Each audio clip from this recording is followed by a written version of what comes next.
Everyone, welcome to exam info academy. इस वीडियो के माध्यम से हम आपसे जुड़ेंगे और यूपीएससी करप्शन के बारे में बात करेंगे और इस पर भी अपने विचार जरूर रखेंगे कि ये एग्ज़ाम यूपीएससी विज्ञापन संख्या 51 हो कब सकता है। तो दोनों के बारे में ही बात करेंगे। पहले आते हैं यूपीएससी में हुए भ्रष्टाचार के बारे में। कुछ समय पहले ये मामला उछला, तेज़ी से उछला भी, ट्विटर पर भी अभियान चला, लोगों ने विरोध प्रदर्शन भी किया।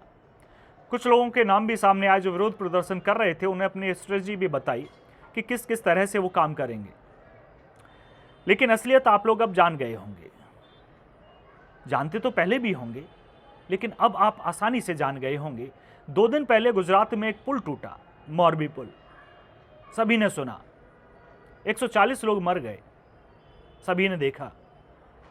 टिकट लेकर उस पुल पर एंट्री थी, ये भी सब जानते हैं। अब उसका कॉन्ट्रैक्ट बिना टेंडर के दे दिया गया सरकार ने, ये भी अब सब जानते हैं। तो तब उसकी जांच नहीं हो रही और मेन स्ट्रीम मीडिया ये पूछने में घबरा रहा है कि ये हुआ कैसे। मेन स्ट्रीम मीडिया जो सवाल पूछता है वो विपक्ष से ही पूछता है, सरकार से सवाल पूछने की हिम्मत बची नहीं है। तो ये बड़े बड़े चैनल, जो राष्ट्रीय चैनल हैं, जो नेशनलाइज चैनल हैं, उनकी हालत है।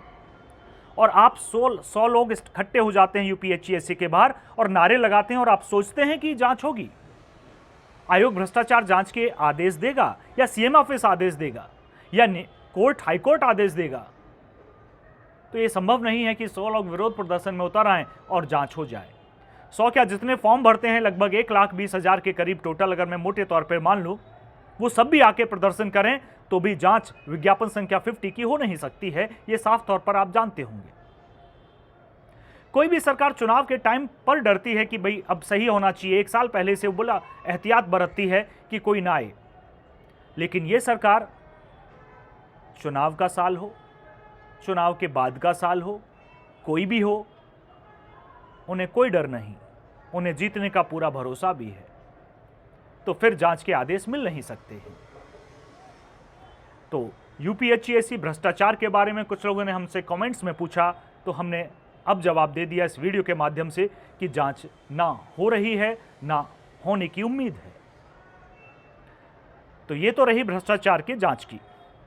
अब आते हैं हम यूपीएससी का एग्जाम कब होगा, क्योंकि अगर पुराने भ्रष्टाचार के जांच के आदेश हुए ही नहीं, इसका मतलब आप लोगों का मनोबल टूट जाएगा। आप विज्ञापन संख्या 51 की तैयारी करेंगे कैसे? क्योंकि आपके जहन में कहीं ना कहीं ये बात बैठ जाएगी, जब पहला पेपर ही इस तरह से हुआ या आपके मन में ये बात है कि ऐसा हुआ होगा, तो आप अगले की तैयारी करेंगे कैसे? तो आपके लिए सबसे ज़्यादा ज़रूरी ये मान लेना है कि भ्रष्टाचार हुआ ही नहीं। दिमाग को अपने को समझा दीजिएगा कि कोई भ्रष्टाचार है ही नहीं। वो वाकई इतने इंटेलिजेंट थे कि उनके 100 में से 100 नंबर आ गए, 100 के 100 क्वेश्चन सही हो गए। तभी आप इस लायक बन सकेंगे कि आप तैयारी कर सकें। अदरवाइज आपका जो ब्रेन है वो डाइवर्ट होगा, आप सही से प्रिपेयर कर ही नहीं सकते 51 के लिए। तो 51 की तैयारी करते रहिएगा। दिसंबर तक कोई एग्जाम नहीं है, कोई रिपोर्ट नहीं है, ना अंदर से कोई खबर आ रही है। इसका मतलब 2023 में एग्जाम जा रहा है। कब तक जाएगा? क्योंकि आयोग ने पहले बहुत तेजी से दिखाई, जब भ्रष्टाचार की बात उठी 50 की, तो सबका ब्रेन वो 51 पर ले गया आयोग, और उसके बाद 51 जब बात खत्म हो गई यूपीएससी भ्रष्टाचार की, तो अब वापस वही रवैया है, धीरे धीरे ही काम होगा। तो ये तो थी एग्जाम डेट की कि आप 23 की बात मानिएगा, अभी आप 22 में कोई एग्जाम हो नहीं रहा है। तैयारी आप सही से करिएगा, ये मान के करिएगा कि वो वाकई इतने इंटेलिजेंट थे, और ये भी मान के करिएगा कि आप उतने इंटेलिजेंट हैं नहीं। आपको उतना इंटेलिजेंट बनना पड़ेगा, उतनी लेबर करनी पड़ेगी, उतने क्वेश्चन सही करने पड़ेंगे। आप तैयारी पूरे नंबर की कीजिएगा, तभी आप चुनौती दे भी सकते हैं और आसानी से तैयारी कर भी सकते हैं। एक बहुत मुश्किल राह है जिस पर आप चल रहे हैं।